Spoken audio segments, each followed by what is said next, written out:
right, welcome back to another episode of Plasticast. We have a very special guest today that graciously joined us down here in our Pendergrass, Georgia location.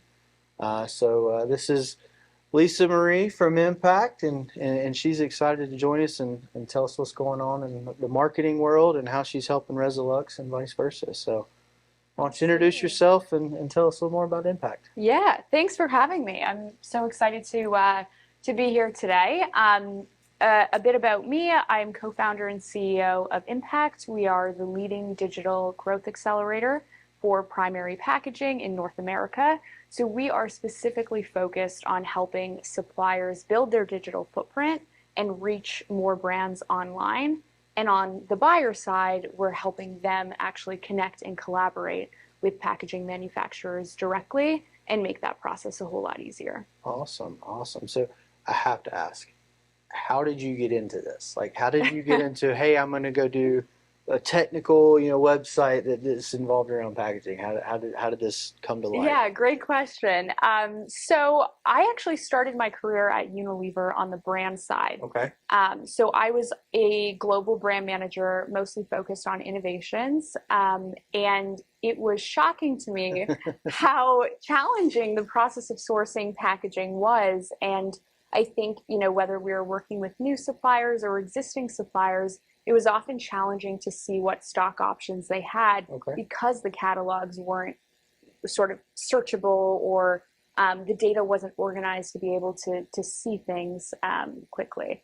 So I think, everything that we've built at Impact is really focused on how do we improve that brand side experience and the pain points that I experience, because that's actually going to be in the best service for our supplier partners as well. Is the best experience for the brand is going to yield the best results for the suppliers.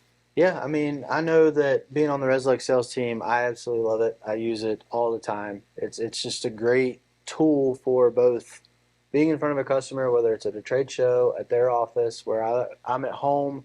It doesn't matter. It's just really easy to have that online availability of the catalog, and it's just very user-friendly. So I definitely appreciate that. And another thing that I've found, just as an efficiency for it, is it really showcases all of our channels. There's so many of our customers that are focused simply on spirits, or they're maybe a converter or household chemical, and so it's really easy when they go on there. They, you know what? Yes, I sell this beauty product or cleaner product or whatever, but I'm also seeing all this other stuff that I didn't know you even had available. So from a sales perspective, that's awesome, because it's like, hey, it's kind of selling that for me. So great product on that. Absolutely love the growth we've seen and the traffic numbers we've seen, and even just basically, hey, can you quote this? Can you tell me more about this? It's led to a lot of very productive conversations. So definitely like that part. Then you have the development side of, hey, I really like this 32-ounce bottle, but I need it in 24-ounce bottle. Or, hey, I like the look of this one. I like the feel of this one.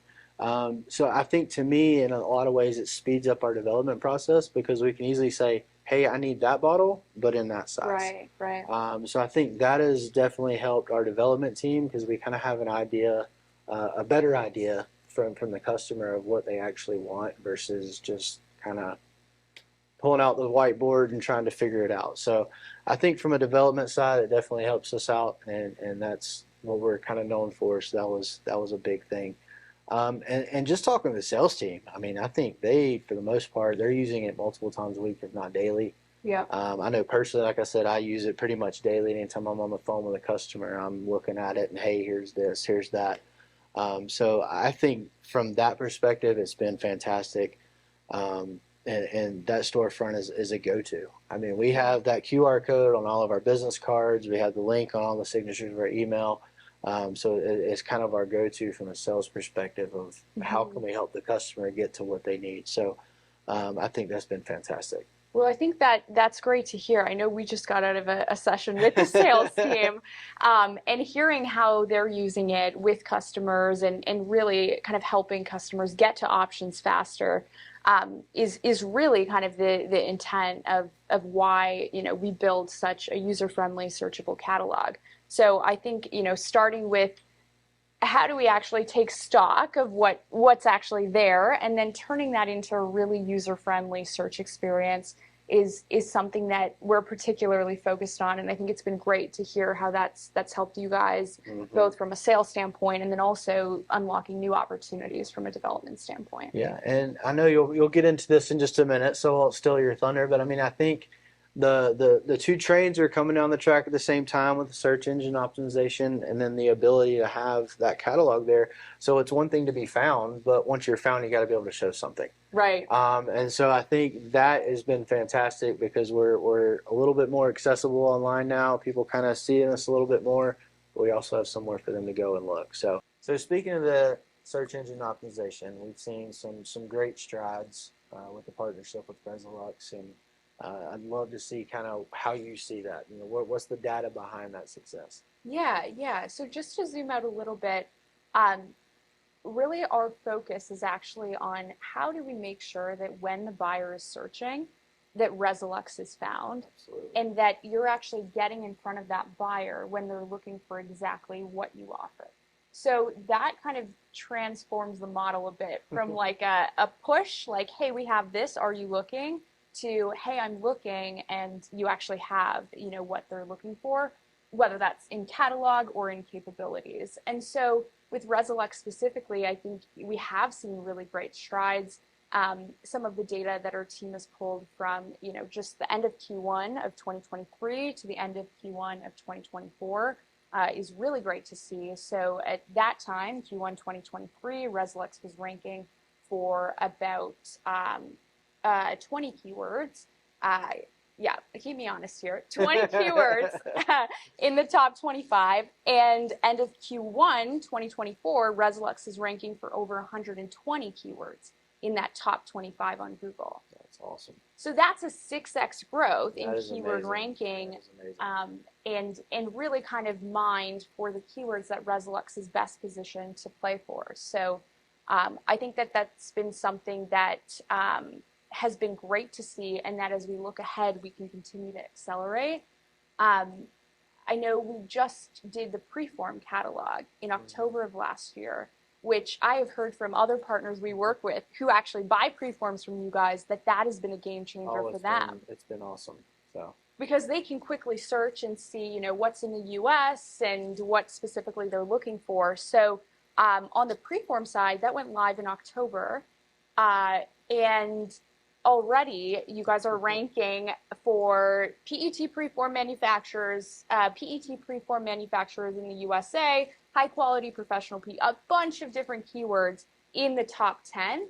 And that's really great to see because in that preform space, that search is really important and is a space that's a little bit more challenging for buyers to connect with. Yeah, I remember being at the first trade show after that went live, and I was like, "This is so much easier than trying to just kind of sort through all of our products and find exactly what they need." So that was a big win, not only on the SEO side, but also just me being the sales guy. So I definitely appreciate that, and I think that really kind of ties into what we're trying to do from a marketing strategy at Resolux.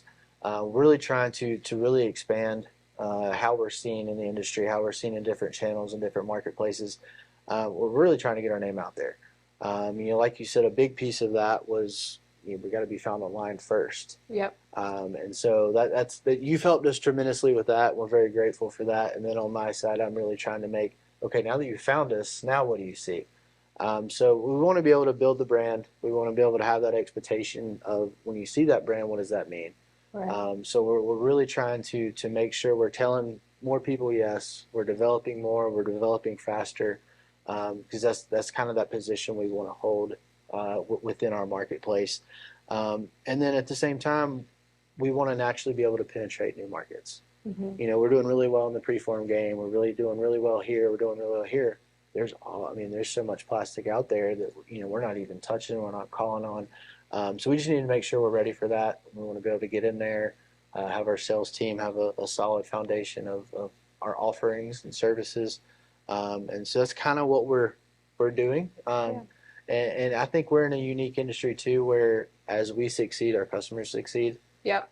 So if we can find different size bottles and find cost savings, and we can find different ways to put things on a shelf, we're succeeding as they're succeeding. So that's kind of where we found, really what we need to focus on from a marketing standpoint for really going forward. So leaning on you as kind of more of the industry expert, what exactly is the packaging industry doing from a marketing standpoint? I know I talked a little bit about Resolux's strategy, but what are you seeing in the industry as far as marketing and digital approach? Yeah, I think it is an exciting time to be in packaging, both from a sustainability standpoint, with a lot of shifts happening in the last couple of years, and as we look ahead, a lot more in the U.S.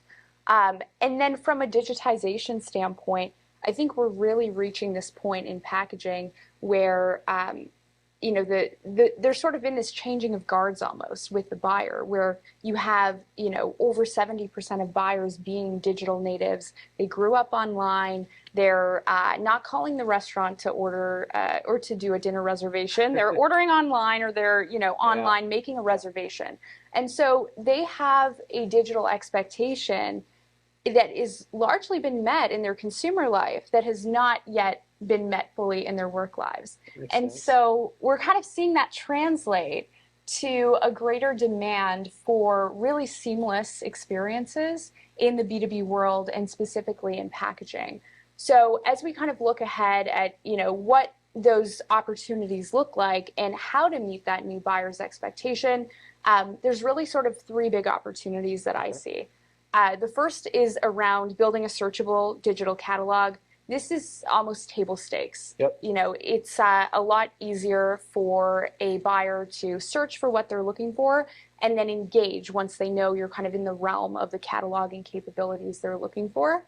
So this has been something that we've seen across our partners has been a game changer for their business. So I think as we look ahead to kind of the big opportunities that exist in this space of digitization, there's really three that I would recommend packaging manufacturers lean into. And that's building a searchable digital catalog, that's building brand trust online. And there's a number of ways to do that. And then finding the right partners who have both the technical experience and the industry experience. Gotcha. So I think on the searchable digital catalog, we've talked about the benefits pretty extensively here that you guys have seen.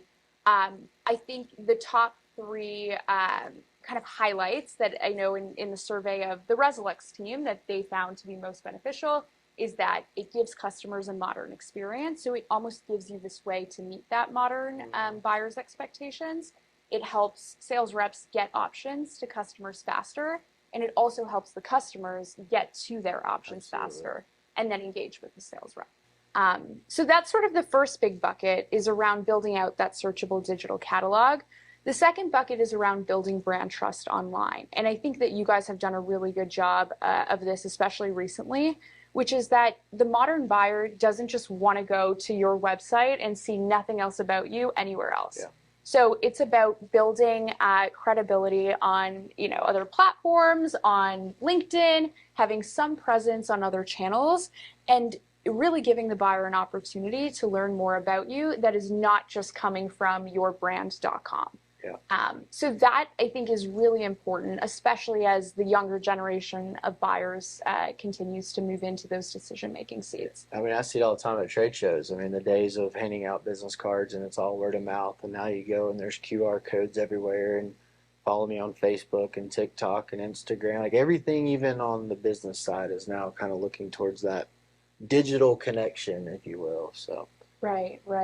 And I think that is largely driven by this modern buyer and the expectations there. And I think it's been great to see how the industry has continued to kind of elevate the way that they deliver the experience to meet this modern buyer's expectations. And, I think the right partners can really help with that as well, and making sure that, you're getting sort of the technical knowledge, but also the industry experience, so that those two are woven together.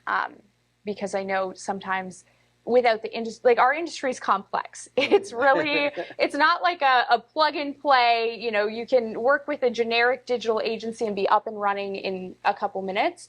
I mean, nothing is a couple minutes these days. Let's say like in a few weeks. So I think that that's a really big opportunity for manufacturers today is to find the right partners, whether that's bringing someone in-house or working with a partner that specializes in, digital plus industry. Absolutely.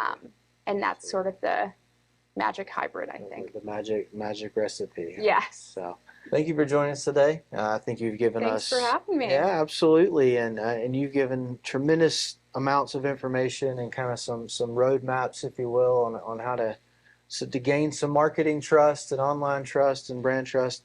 If they wanted to reach out to Impact, how can they connect? How can they follow, reach you? What are they looking at for that? Yeah. So we are big fans of LinkedIn. We post a lot about different trends and then also great things that our supplier partners are doing. So you can follow us on LinkedIn at Impacked Packaging.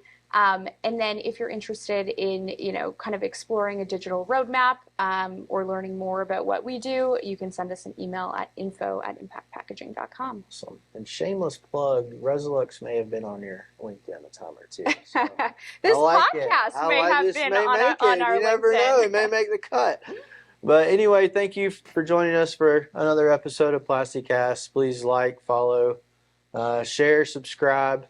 And if you have any questions for Lisa Marie or I, please comment and we'll get back to you. Thanks. All right. Thanks.